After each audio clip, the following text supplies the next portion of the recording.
Bonjour et bienvenue. Aujourd'hui, j'avais envie de vous parler du charisme. Le charisme pour se démarquer et rassembler. J'avais envie de vous parler de cette posture, de cette aura incroyable que l'on retrouve chez la personne charismatique. Alors vous allez me dire, mais le charisme, ça n'est pas pour moi. Eh bien, détrompez-vous. Contrairement à des idées reçues, le charisme n'est pas un don inné.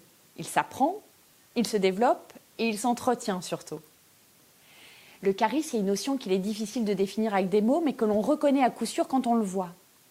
Le charisme, c'est un aura indéfinissable que possède quelqu'un, alors souvent lié à sa prestance et qui est susceptible de susciter l'adhésion.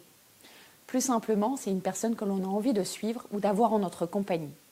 Alors vous allez me dire, mais comment travailler à devenir plus charismatique ? Le charisme s'appuie sur 3 grands piliers. La présence, le pouvoir, la chaleur humaine. Notre premier pilier, la présence, elle est indispensable. Pour développer cette présence, il faut réapprendre à être réellement à ce que nous faisons, à être dans le ici et maintenant. Cette présence, elle concerne la présence à soi, mais elle concerne également la présence à l'autre. Être présent, c'est développer son écoute active, écouter sincèrement l'autre, véritablement. C'est pas faire semblant en attendant juste de reprendre la parole. On va parler maintenant du second pilier, celui du pouvoir. Le pouvoir va vraiment passer par un alignement. C'est une notion que j'utiliserai régulièrement, c'est l'alignement de la tête, du cœur et du corps. La tête, c'est je suis en phase avec ce que je dis. Le cœur, c'est je ressens ce que je dis. Le corps, c'est je suis en phase avec ce que je vais mettre en action aujourd'hui. Le pouvoir, c'est aussi l'assertivité.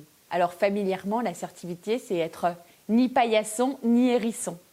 Savoir dire oui et savoir dire non également. Travailler son pouvoir, c'est prendre naturellement sa place. C'est avoir un impact sur son entourage. Alors ça peut avoir un rapport avec son autorité, avec son expertise, son influence ou son statut.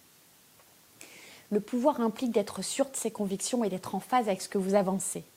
Parlons maintenant du troisième pilier qui lui concerne la chaleur humaine. Alors difficile pour certaines personnes naturellement froides de travailler sur cette chaleur humaine, mais pas impossible. Être considéré comme un individu chaleureux signifie qu'on est une personne bienveillante, attentionnée, à l'écoute.